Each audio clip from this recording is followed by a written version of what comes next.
এটা কি জানো? DNA report sir. তাহলে এটাও জানো যে এর রিপোর্টে কি লেখা আছে। আর তারপরেও তুমি চাইছো যে আমি মেনে নেব যে তুমি কোনো দোষ করনি, তুমি দোষী নও। স্যার স্যার আপনি আমাদের শিখিয়েছেন সত্যের থেকে বড় এই পৃথিবীতে আর কিচ্ছু নেই স্যার। এই কেসটার সত্যিটাও তাই স্যার। আমি কাউকে খুন করিনি স্যার, সত্যি বলছি স্যার। তুমি যদি খুন না করে থাকো তাহলে তোমার রক্ত ওই অস্ত্রতে লাগলো কি করে পঙ্কজ? আমি জানি না স্যার। Damn it! জানো না মানেটা কি? হ্যাঁ, এই যে তোমার হাতে চোট লেগেছে, ওই যে রক্ত চিহ্নটা রয়েছে, সেটাই চিৎকার করে বলছে খুনি তুমি পঙ্কজ, তুমি। আমি আপনাকে বলেছিলাম স্যার, আমি অটো করে যখন বিউরো আসছিলাম তখন কেটে গেছিল স্যার।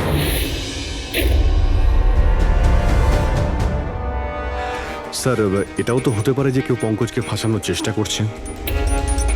পঙ্কজ, যে লোকটা তোমার হাত কেটেছিল হয়তো সেই তোমার রক্তের স্যাম্পল নিয়ে গেছে ক্রাইম সিনে রাখার জন্য। স্যার না স্যার, স্যাম্পল ছিল না ওর কাছে। ও যখন আমার হাত কেটেছিল তখন সঙ্গে সঙ্গে রক্ত বেরোয়নি স্যার। ও চলে যাবার পর আমার রক্ত বেরিয়েছিল।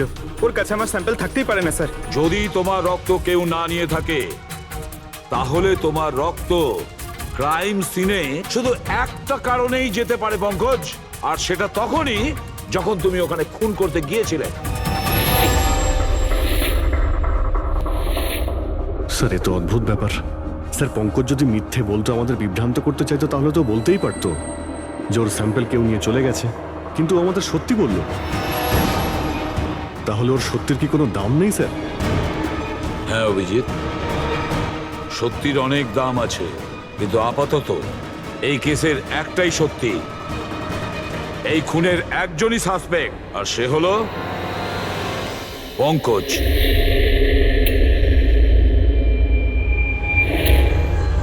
আমি তোমাকে সিআইডি থেকে সাসপেন্ড করছি। স্যার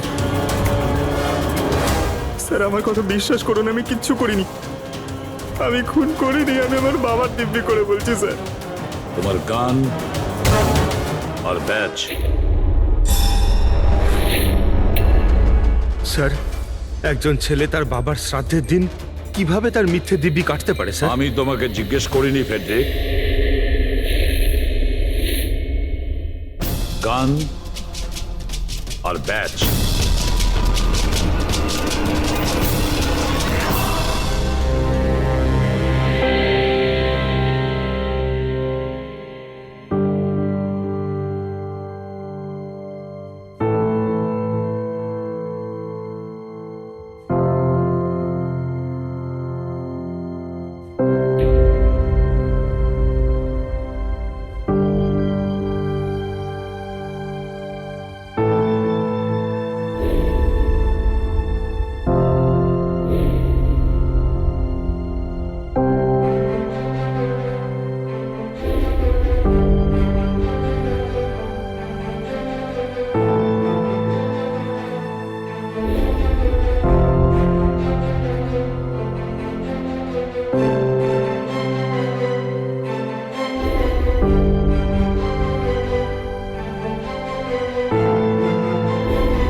এটা অন্যায় হচ্ছে, এটা খুবই অন্যায় হচ্ছে। নো অফেন্স স্যার, কিন্তু আপনি আপনি সবসময় আমাদের উপরে এইভাবে সন্দেহ করতে পারেন না স্যার। এটা তুমি কি বলছো অভিজিৎ? কি ভুল বললাম আমি? যখনই কোনো সিআইডি অফিসারকে মিথ্যে ব্লেম দেওয়া হয়েছে, আপনি আমাদের উপর কখনোই ভরসা করেন না। এটা তুমি কি বলছো অভিজিৎ? আমি তোমার কাছে এটা আশা করিনি।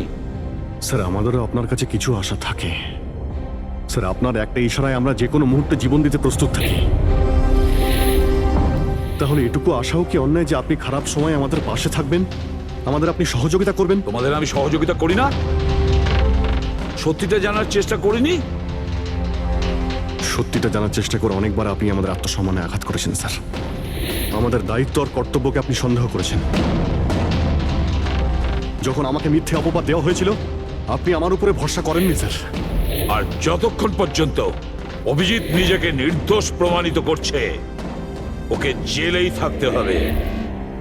যখন দয়াকে মিথ্যে অপবাদ দেওয়া হয়, তখন ওকেও আপনি ভরসা করেননি স্যার। কিন্তু হয়তো আপনি একটা কথা ভুলে গেছেন, একবার আপনাকেও এরকম মিথ্যে অপবাদ দেওয়া হয়েছিল স্যার।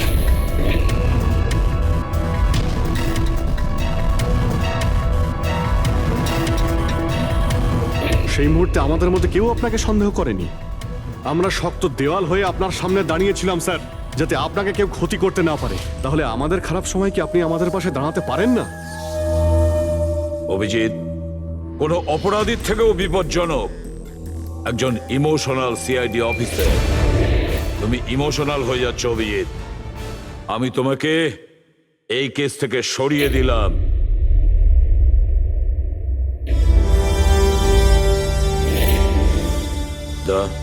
পুরবি, আজ থেকে পঙ্কজের কেস তোমরা দুজন ইনভেস্টিগেট করবে। শুধু শুধু তোমরা দুজনে। ঠিক আছে স্যার। এখন আমার উপরে আপনার এতটুকুও ভরসা নেই যে এই কেসটাকে আমি নিউট্রাল ভাবে দেখতে পারবো কিনা। এত বছর ডিউটির পর এরকম মেডেল তো ভাগ্যবানেরাই পায়। Thank you sir.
নিজের পিঠ আমার দিকে করে দাঁড়িয়ে পড়ো। চলো এটাও করে দেখে নি।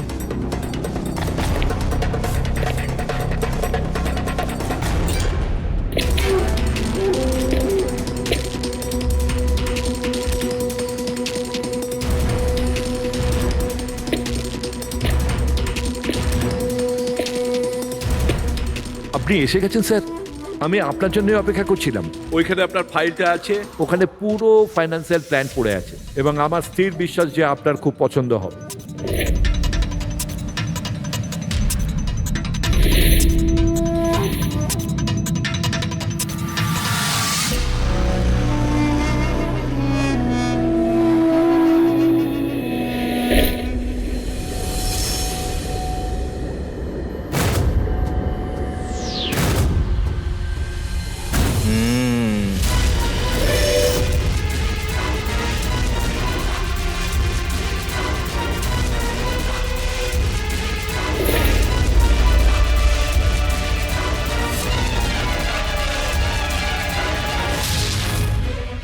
আরে এ তো নকল।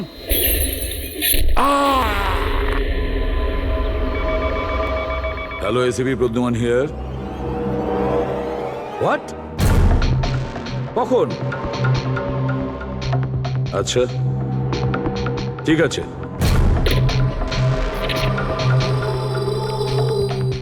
তা অভিজিৎ, বিক্রম বিজয় খুন হয়েছে। বিক্রম বিজয় মানে ওই কেলেঙ্কারি কেসের? হ্যাঁ হ্যাঁ, ওই বিক্রম বিজয় আজও আইনকে ফাঁকি দিয়ে পালাচ্ছিল, আর আজও খুন হয়েছে ওরই বাড়িতে। একদিন না একদিন তো এটা হওয়ারই কথা ছিল স্যার, এত শত্রুও পুষেছে ঘরের মধ্যে। Sir I am really sorry sir, একটু লেট হয়ে গেলাম। কি ব্যাপার পঙ্কজ, কোথায় ছিলে তুমি? স্যার আসলে বাবার শ্রাদ্ধ ছিল আজ, তাই মন্দিরে গেছিলাম পুজো দিতে। ঠিক আছে, আর এটা হাতে কি হয়েছে? আরে স্যার আসতে গিয়ে লেগে গেল, তেমন কিছু না, খুব বেশি লাগেনি স্যার। ঠিক আছে, তৈরি হয়ে নাও, একটা মার্ডার কেস এসেছে। আর শোনো,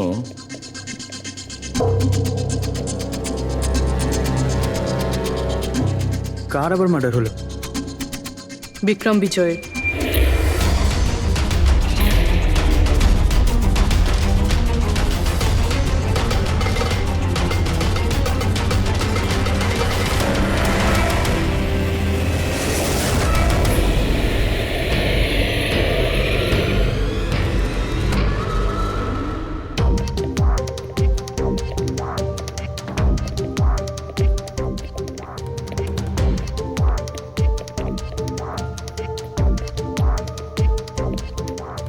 সিআইডি? হ্যাঁ, স্যার আমি গোপাল, বিক্রম স্যারের ম্যানেজার।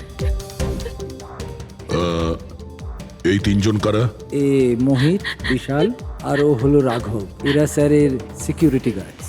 ও, আর ইনি? ইনি বিক্রম স্যারের ওয়াইফ মধু ম্যাডাম, আর বাকিরা সব স্টাফ। বডি কোথায়? স্যার বডি ভেতরে আছে। এই ঘাড়ে আঘাত করেছে আর পেট আর বুকেও মেরেছে। খুনি এটা শিওর হতে চেয়েছিল যে কোনোভাবেই যেন এ বেঁচে না যায়।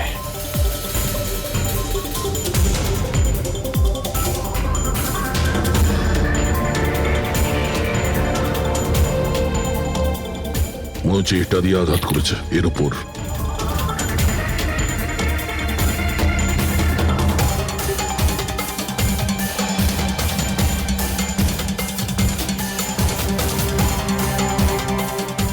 বিক্রমের ফোনে শেষ মেসেজটা কোনো আননোন নাম্বার থেকে এসেছিল। নিজের পিঠ আমার দিকে করে দাঁড়াও। পিঠ আমার দিকে মানে ওই লোকটা কি একে নিজের মুখ দেখাতে চাইনি নাকি?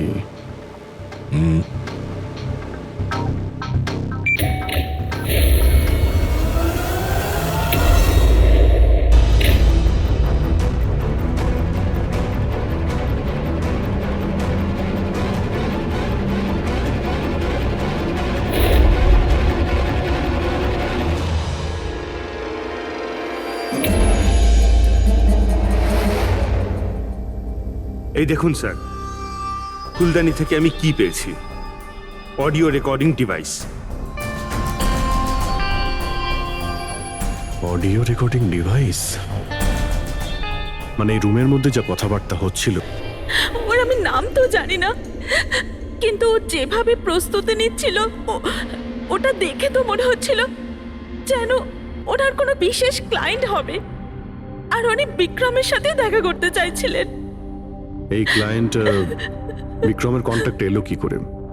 স্যার আমার জন্যে ও আগে আমাকে কন্ট্যাক্ট করেছিল। ও বিক্রম স্যারের পুরো ইতিহাস ভালো করে জানতো, আর বিক্রম স্যার ওর এই হোমওয়ার্কে খুব ইমপ্রেসড হয়েছিল, আর উনি আমাকে মিটিং ফিক্স করতে বলেছিলেন। আপনি ওর সঙ্গে আগে দেখা করেছিলেন? না স্যার, ওই ফোন করেছিল, আর সেটাও প্রাইভেট নাম্বার থেকে।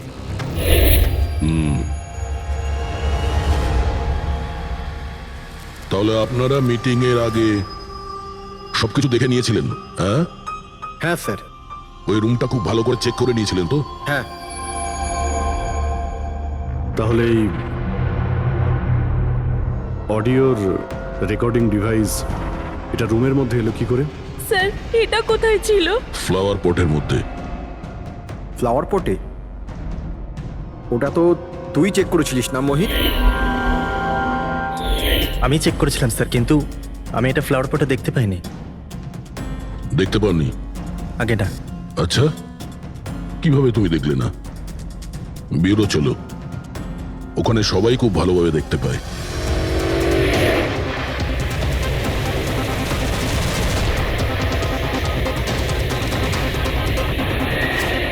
মোহিতের উপর নজর রাখবে। গুলি চালাবে না। কৈলাস স্যার, আপনি? কে ইনি? ইনি সিবিআই অফিসার কৈলাস বাবু। কেমন আছেন স্যার? দারুণ। কি ব্যাপার স্যার, হঠাৎ করে আপনি আমাদের রাস্তা আটকে দিলেন? অভিজিৎ, আমার ওই লোকটাকে চাই যে তোমাদের সিআইডির গাড়িতে বসে আছে। মোহিত? ও ও আমাদের অপরাধী স্যার, ওকে আমরা ব্যুরোতে নিয়ে যাচ্ছি ইন্টারোগেট করার না জন্য। অভিজিৎ, ও অপরাধী নয়, ও একজন সিবিআই অফিসার। কি বলছেন আপনি? এই মোহিত সিবিআই অফিসার? কিন্তু স্যার, এ তো ওই বিক্রমের ওখানে গার্ডের চাকরি করছিল। দেখাবার জন্য, সত্যিটাকে লুকোবার জন্য। কিরকম সত্যি স্যার? মোহিত একজন আন্ডার কভার। ও আমার কথাতেই ওখানে ডিউটি করছিল, আর আমার কথাতেই ও বিক্রমের ওখানে রেকর্ডিং ডিভাইসটা লাগিয়েছিল। আর এই কারণে কিছুই বলতে হচ্ছিল না। আন্ডার কভার মরে যাবে, কিন্তু প্রোটোকল ভাঙবে না। না ঠিক আছে স্যার, ওই অ্যাকচুয়ালি কিছু জিজ্ঞাসাবাদ তো করতেই হবে, খুনের ব্যাপার তো, জাস্ট জেনারেল জিজ্ঞাসাবাদ। আর আমরা ওই অডিও রেকর্ডিংটা পেতে পারি স্যার? আমরা জানতে চাই যে খুনি আর বিক্রমের মধ্যে কি কথা হয়েছে। আপনি এসে গেছেন স্যার, আমি আপনার জন্যই অপেক্ষা করছিলাম। ওইখানে আপনার ফাইলটা আছে, ওখানে পুরো ফাইন্যান্সিয়াল প্ল্যান পড়ে আছে, এবং আমার স্থির বিশ্বাস যে আপনার খুব পছন্দ হবে। এটা নকল। মনে হচ্ছে এই বিক্রম বিজয় খুনিকে চেনে, সেই কারণে খুনি ওকে নিজের মুখ দেখতেই দেয়নি। আর যখন বিক্রম জানতে পারে যে যে টাকাগুলোকে দেওয়া হয়েছে সেগুলো নকল, তখন সে বিক্রমকে খুন করে আর ব্যাগ নিয়ে চলে যায়। একটা কাজ করি আমরা, এই মোহিতকে, আন্ডার কভার পুলিশকে কিছু জিজ্ঞাসাবাদ করি। আই এম সরি স্যার, এই কেসটা এখনো বন্ধ হয়নি। এই জন্য আমি যদি আপনাদের এর থেকে যদি কিছু বেশি বলি তাহলে প্রোটোকল ভাঙা হবে, হুইচ আই ডোন্ট ওয়ান্ট। দেখো মোহিত, আমি তোমার প্রোটোকলকে রেসপেক্ট করি। এমন তো কিছু পেয়েছো তোমার ইনভেস্টিগেশন চলাকালীন যেটা হয়তো তোমার প্রোটোকলের মধ্যে পড়ে না, আর সেই জন্য তুমি আমাদের কিছু বলতে পারো।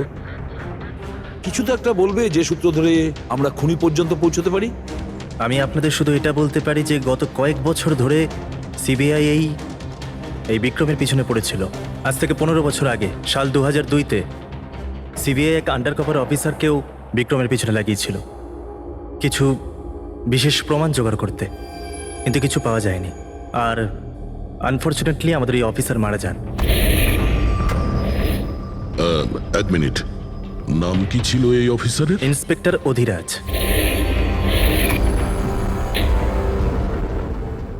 ইন্সপেক্টর অধিরাজ?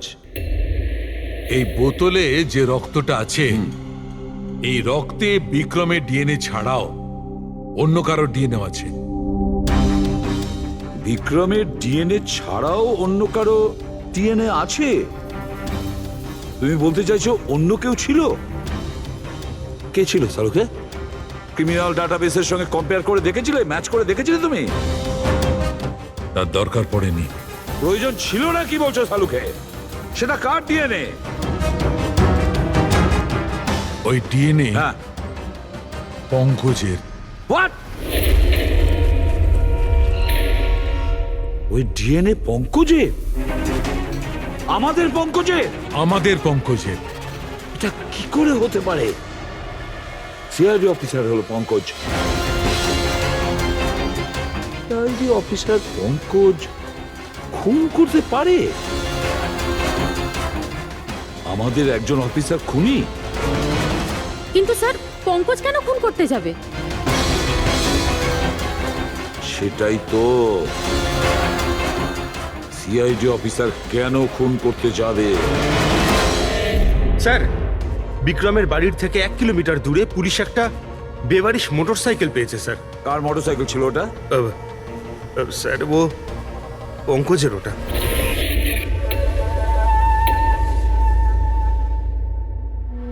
ভাবছিলাম তাই। তার মানে পঙ্কজের বাইকটা পাওয়া গেল ওখানে, আর আপনাদের কারুর অবাক লাগলো না? ফ্রেডি, বিক্রম বিজয় যে মারা গেছে আজ 15 বছর আগে, অধিরাজ বাবু পঙ্কজের বাবা একটা আন্ডার কভার কব বডিগার্ড সেজে বিক্রম বিজয়ের বিরুদ্ধে প্রমাণ জোগাড় করছিল, আর সেই কারণে ও মারাও গেছে। তার মানে স্যার পঙ্কজ এটা ভাবে যে পঙ্কজের বাবার মৃত্যুর পিছনে এই বিক্রম বিজয়ের হাত রয়েছে, আর এই জন্য ও ওর বাবার মৃত্যুর প্রতিশোধ নেবার জন্য।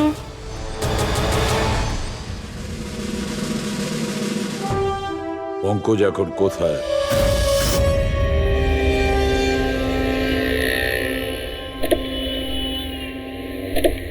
আরে স্যার, আপনারা? আরে এই প্রশ্নটাই তো আমরা তোমাকে জিজ্ঞেস করছি। তুমি এখানে কি করছো? তুমি তো অসুস্থ ছিলে। আরে স্যার, বাইক চুরি হয়ে গেছিল আমার। এই সামনে থানাতেই রিপোর্ট লেখাতে এসেছিলাম। এই দেখুন। আমরা জানি তোমার বাইকটা কোথায়। আপনারা কি করে জানলেন স্যার? তোমার বাইক বিক্রম বিজয়ের বাড়ির কাছে পেয়েছি। সেই বিক্রম বিজয় যে তোমার বাবার খুনি।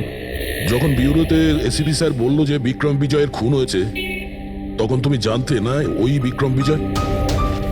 হ্যাঁ স্যার। আরে তাহলে তুমি বিউরোতে কেন বললে না? তোমার বলা উচিত ছিল যে বিক্রম বিজয়ই তোমার বাবার খুনি। স্যার, বাবার শ্রাদ্ধ ছিল স্যার। মন্দির থেকে বিউরো আসছিলাম, ওনার ব্যাপারেই ভাবছিলাম, আর কিছু খেয়াল ছিল না স্যার। একদম কিচ্ছু মাথায় আসছিল না, বুঝতেই পারছিলাম না কি করব। আর এই যে তোমার হাতটা কাটা, এক্স্যাক্টলি কি হয়েছিল? স্যার, এটা তো মন্দির থেকে যখন আমি অটোতে ফিরছিলাম।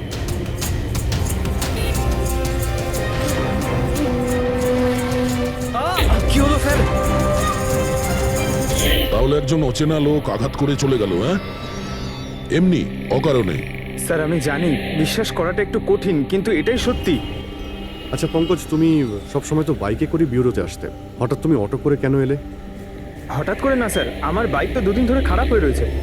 তাহলে তোমার খারাপ হয়ে যাওয়া বাইকটাকেও নিয়ে গেল। সে ওটাকে রিপেয়ার করলো, আর ঠিক হয়ে যাওয়ার পর ওটাকে একটা ফাঁকা জায়গায় ফেলে দিয়ে এলো। তাও কাকতালীয় ভাবে এমন একজনের বাড়িতে ফেলে দিয়ে এলো যার আজই খুন হয়েছে, আর যে তোমার বাবার খুনিও। স্যার, আপনারা আমাকে সন্দেহ করছেন? আপনাদের মনে হচ্ছে ওই বিক্রম বিজয়কে আমি মেরেছি?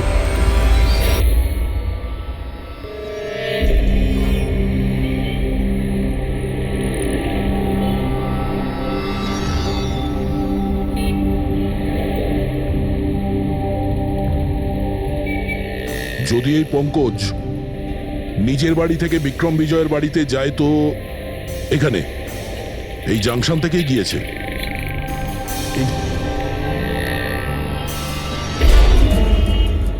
স্যার সিগন্যালে সিসিটিভি ক্যামেরা রয়েছে। এই সিসিটিভি ক্যামেরার ফুটেজ থেকেই আমরা জানতে পারবো যে পঙ্কজ ওই বাইকে করে এখান থেকে গিয়েছিল নাকি ওটা অন্য কেউ ছিল।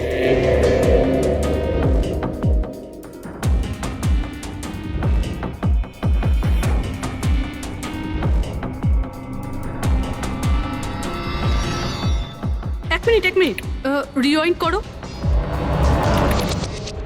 পজ করো। স্যার এই দেখুন, একে পঙ্কজের মতনই দেখতে লাগছে না? বাইকের নাম্বার হলো XYA4784। স্যার পঙ্কজের বাইকের নাম্বারও এটাই। পুরবি, এই পঙ্কজ এতটা তো ভুল করবে না যে একটা অপরাধ করতে যাওয়ার আগে রাস্তায় আর একটা অপরাধ করবে, সিগন্যাল ভাঙা। নিশ্চয়ই কেউ আছে যে পঙ্কজকে ফাঁসাতে চাইছে, আর সেই কারণেই ও সিগন্যালটা ভেঙেছে, যাতে আমাদের যে সন্দেহটা আছে পঙ্কজের উপর ওটা আরো মজবুত হয়। কিন্তু স্যার পঙ্কজকে কে ফাঁসাতে চাইবে?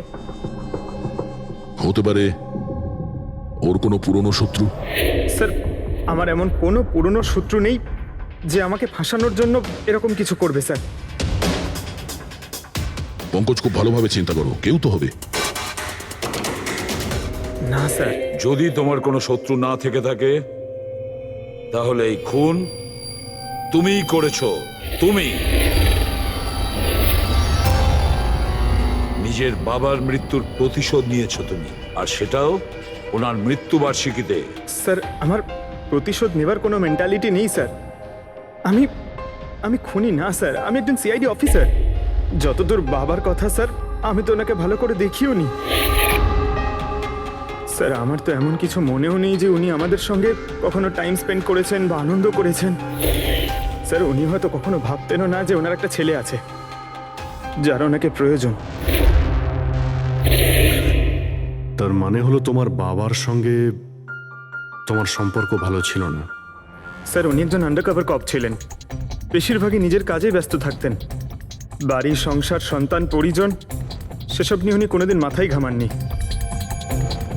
আমাকে শুধু আমার মাই মানুষ করেছেন স্যার। কিন্তু তাও বলছি পঙ্কজ, তোমার নিজের বাবার সাথে কোনো না কোনো স্মৃতি তো জড়িয়ে থাকবে না? কিছু মনে আছে? শুধু স্যার এইটুকুই মনে আছে আমার স্যার, আমাকে উনি মেলায় ঘুরতে নিয়ে যেতেন, কিন্তু মেলায় নিয়ে যাওয়ার আগে উনি আমাকে হসপিটালে নিয়ে যেতেন প্রতিবার। কি? হসপিটালে? ওটা কেন? হয়তো ছোটবেলায় আমি খুব অসুস্থ থাকতাম, আর উনি হসপিটালে নিয়ে যেতেন, আর আমার খুব ব্যথা লাগতো স্যার। যন্ত্রণা? পঙ্কজ, কোথায় যন্ত্রণা হতো? স্যার পিঠে, এখানে স্যার। পিঠে? পঙ্কজ, ডাক্তার পিঠে কি করতো? না স্যার, তেমন কিছু মনে পড়ছে না স্যার। মনে করো পঙ্কজ, মনে করো কি করতো? তোমার পিঠে ইঞ্জেকশন দিত বা পিঠের থেকে রক্ত বার করতো? কি করতো মনে করো? Sir sir sir drill machine দিয়ে কিছু করতো হসপিটালে। কি বলে, ড্রিল মেশিন দিয়ে? আর তারপরে তোমার পিঠে যন্ত্রণা হতো? খুব ব্যথা করতো স্যার, আমি তো এক সপ্তাহ ঠিক করে বসতে পারতাম না। আর তারপর বাড়ি যাবার পর তোমার ঘুম পেত, অদ্ভুত কিছু মনে হতো, মাথা ঘুরতো? হ্যাঁ স্যার। স্যার মেলায় যখন আমি ঘুরতে যেতাম তখন ঘোরের মধ্যে থাকতাম স্যার, সারাক্ষণ মাথাটা ঝিমঝিম করতে আর ঘুরতো স্যার। কিন্তু স্যার এই কথাটার কেসটার সাথে কি সম্পর্ক? সম্পর্ক আছে বস। আমার মনে হচ্ছে এর বাবা এর খুব কম বয়সে এর বোন ম্যারো ডোনেট করে দিয়েছিল। কিন্তু স্যার বাচ্চাদের বোন ম্যারো ডোনেট করা তো বেআইনি কাজ। বেআইনি কাজ, কিন্তু আমার মনে হচ্ছে বস টাকার জন্য বা যে কোনো কারণেই হোক ওই ডক্টর এর বাবার জন্য এই সমস্ত করেছে। সেটা বুঝলাম স্যার, কিন্তু আমি এখনো এটা বুঝতে পারছি না যে ওই ঘটনাটার এই কেসের সাথে কি সম্পর্ক। কানেকশন এইটা পুরোপুরি, যখন কাউকে বোন ম্যারো ডোনেট করা হয়ে থাকে তখন যাকে বোন ম্যারো ডোনেট করা হয়েছে সেই ব্যক্তির হিউম্যান কাইমারিজম হয়ে যায়। হিউম্যান কাইমারিজম? এটা কি ডক্টর সালুখে? মনে করো যে লোকটাকে বোন ম্যারো ডোনেট করা হয়েছে সেই ব্যক্তিটির শরীরে দুটো ডিএনএ তৈরি হয়ে যায়। একটা ডিএনএ সেইটা যেটা ওর নিজের অরিজিনাল, আর দ্বিতীয় ডিএনএটা তার যার বোন ম্যারো তাকে ডোনেট করা হয়েছে তার। তার মানে ডক্টর, পঙ্কজের বোন ম্যারোটা যে পেয়েছে তার রক্তেও এই পঙ্কজের ডিএনএ আছে? এক্স্যাক্টলি দয়া বস, আমার মনে হচ্ছে সেই ব্যক্তিটা একটা বিশেষ লোক যার জন্য পঙ্কজের বাবা এই কাজ করেছিলেন। এমন কোন বিশেষ লোক যে পঙ্কজের বাবা ইন্সপেক্টর অধিরাজের খুব কাছের মানুষ ছিলেন, আর তার মৃত্যুর প্রতিশোধ নিতে গিয়ে ও একটা খুন করে বসে। কিন্তু কে?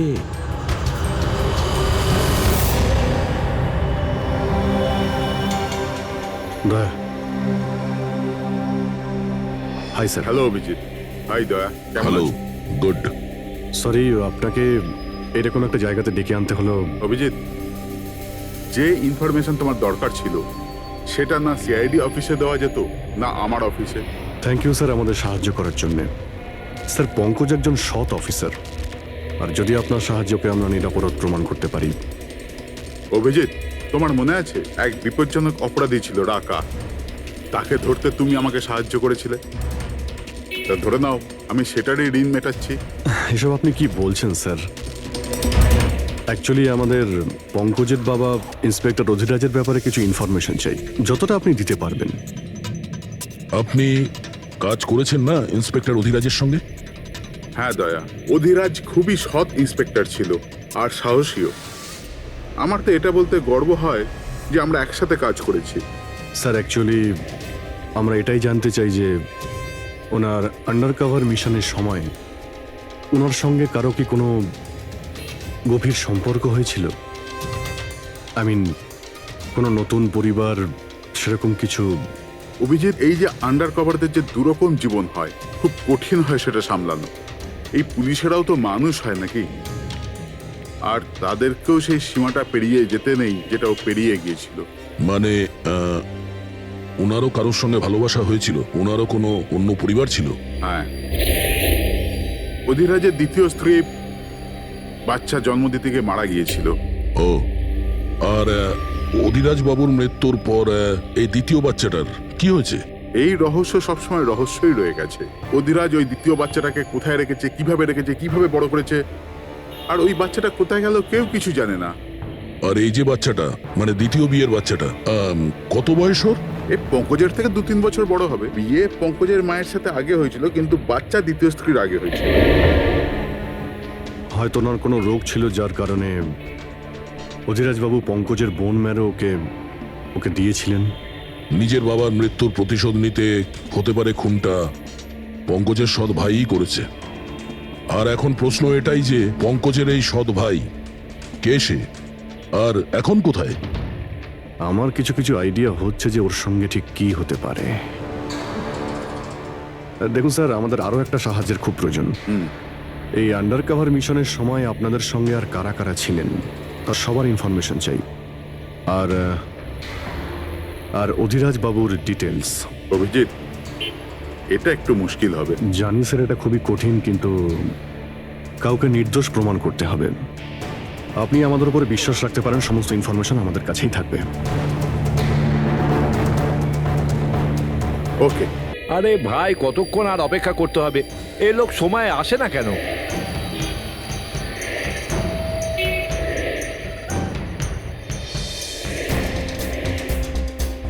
আরে ভাই, আধ ঘন্টা ধরে অপেক্ষা করছি। আজই আমার পুরো টাকা চাই। আজই আমাকে এই শহর ছেড়ে দিতে হবে। তোর হিসাব তো আমি আজ এখনই এই মুহূর্তে করব।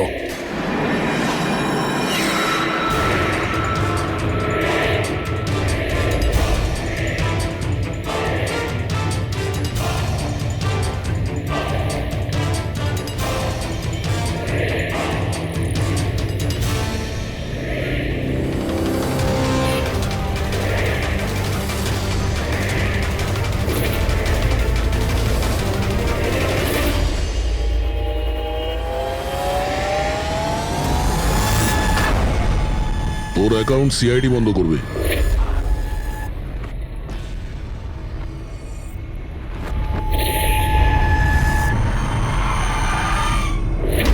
বাবার ধার মেটানো প্রত্যেক সন্তানের কর্তব্য,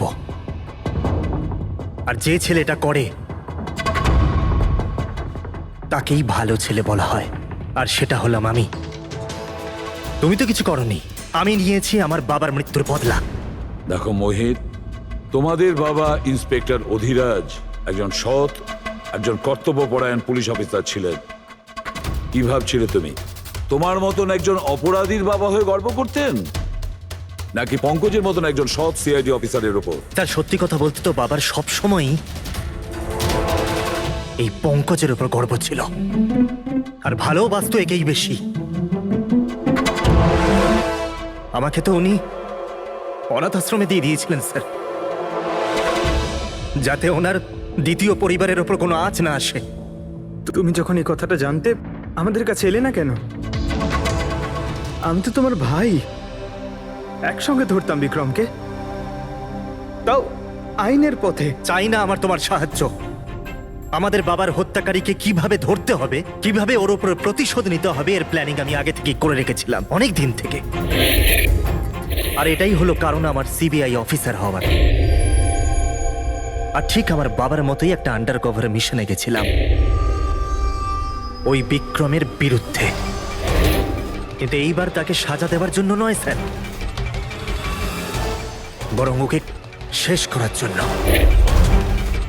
একজন সিবিআই অফিসার হয়েও তুমি অপরাধ করেছ, তোমাদের মতো অফিসারের জন্যই সবাই আইনের উপরে ভরসা করতে পারে না। এই কাজে কেতন তোমাকে সাহায্য করেছিল না? হ্যাঁ স্যার, কেতনও আমার বাবার সাথে কাজ করত। সেও একজন আন্ডার কভার অফিসার ছিল। সেই আমাকে সবকিছু বলেছে। আর তার বলাতেই আমি জানতে পারি যে ছোটবেলায় আমার একটা অপারেশনও হয়েছিল। আর যখন তুমি জানতে পারলে যে তোমার রক্তে দুটো ডিএনএ আছে, একটা তোমার আর একটা আমার, তুমি খুন করে আমাকেই ফাঁসিয়ে দিলে। হ্যাঁ, আর এই জন্য আমার রক্ত বার করে আমি অস্ত্রের ওপরে ছড়িয়ে দিয়েছিলাম। আর তারপর তোমার হাত কেটেছিলাম, যাতে এক তীরে দুই পাখি মরে। আমার দুই শত্রু, আমার বাবার হত্যাকারী ওই Vikram. Hello Kailash sir. Sir, আমি বিক্রমের রুমেতে অডিও ডিভাইস লাগিয়ে দিয়েছি।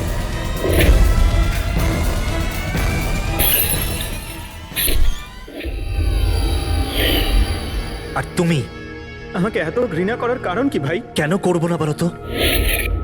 আজ পর্যন্ত সবকিছু তুমি পেয়েছো। আমাদের বাবার নাম, ওনার ভালোবাসা, ওনার সম্মান, সবকিছু। আর দুঃখের বিষয় তো এটা যে এত কিছু পাওয়ার পরেও তোমার এতটুকু হুঁশ ছিল না যে আমাদের বাবার হত্যাকারী কে। স্যার, আজকে যদি আমি না হতাম তাহলে আমাদের বাবার হত্যাকারী আজও বেঁচে থাকতো এবং ঘুরে বেড়াতো। আর তুমি কি পেলে মোহিত? জেল? আর খুন করে তোমার বাবা কি পেল মরার পরে? লজ্জা? স্যার, একটা প্রশ্ন করতে পারি আপনাকে? আপনারা আমার কাছে পৌঁছলেন কি করে? কারণ আমি এতটুকুও ভুল করিনি সমস্ত প্রমাণ পঙ্কজের বিরুদ্ধে করতে। সেটা তো আমরা জানতাম যে পঙ্কজ এ কাজ কোনোদিন করতে পারে না।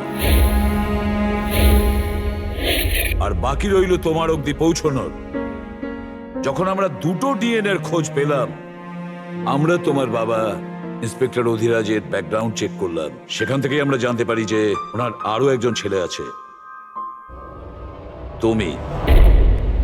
ব্যাস, আমরা সেই ছেলের ঠিকুজি খুঁজে বার করলাম তোমার। আর পুরো ব্যাপারটা ছবির মতন পরিষ্কার।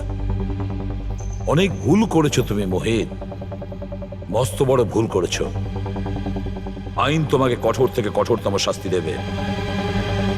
হয়তো যাবজ্জীবন জেল, না হলে ফাঁসি।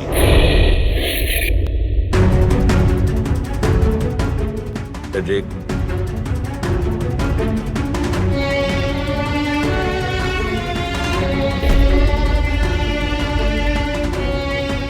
সরি স্যার,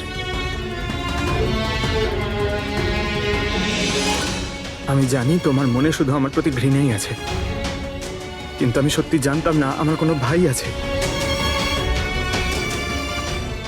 আমি জানি না তোমার সঙ্গে কি হবে, কিন্তু তুমি একটা কথা সবসময় মনে রেখো, আমি তোমার অপেক্ষা করব। I'll wait for you, brother.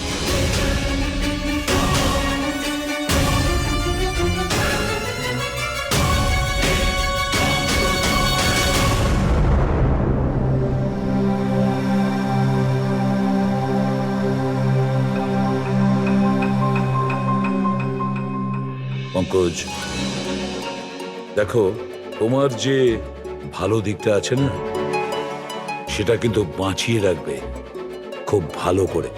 Welcome back to CID. Thank you sir. Sir, I am sorry sir, আপনি ঠিকই বলছিলেন। ইমোশনাল হয়ে আমি স্যার একটু বেশি বলে ফেলেছি। I am sorry.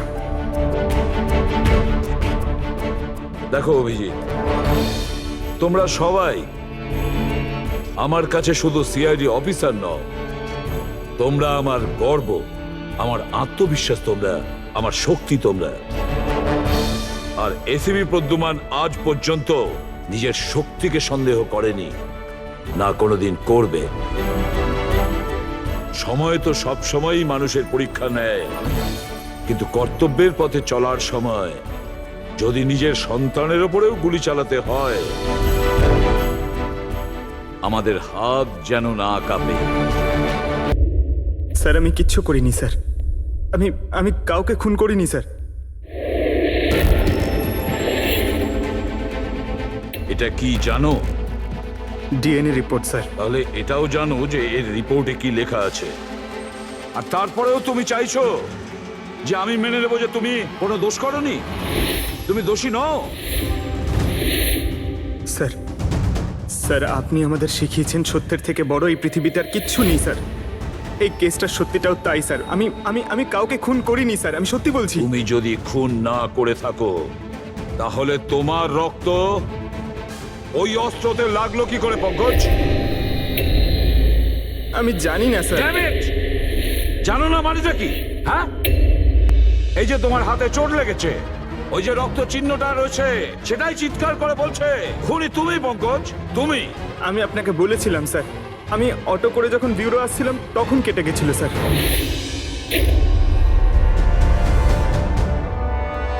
স্যার এটাও তো হতে পারে যে কেউ পঙ্কজকে ফাঁসানোর চেষ্টা করছে। পঙ্কজ যে লোকটা তোমার হাত কেটেছিল, হয়তো সেই তোমার রক্তের স্যাম্পল নিয়ে গেছে ক্রাইম সিনে রাখার জন্য। স্যার না স্যার, স্যাম্পল ছিল না ওর কাছে। ও যখন আমার হাত কেটেছিল তখন তখন সঙ্গে সঙ্গে রক্ত বেরোয়নি স্যার। ও চলে যাবার পর আমার রক্ত বেরিয়েছিল। ওর কাছে আমার স্যাম্পল থাকতেই পারে না স্যার। যদি তোমার রক্ত কেউ না নিয়ে থাকে তাহলে তোমার রক্ত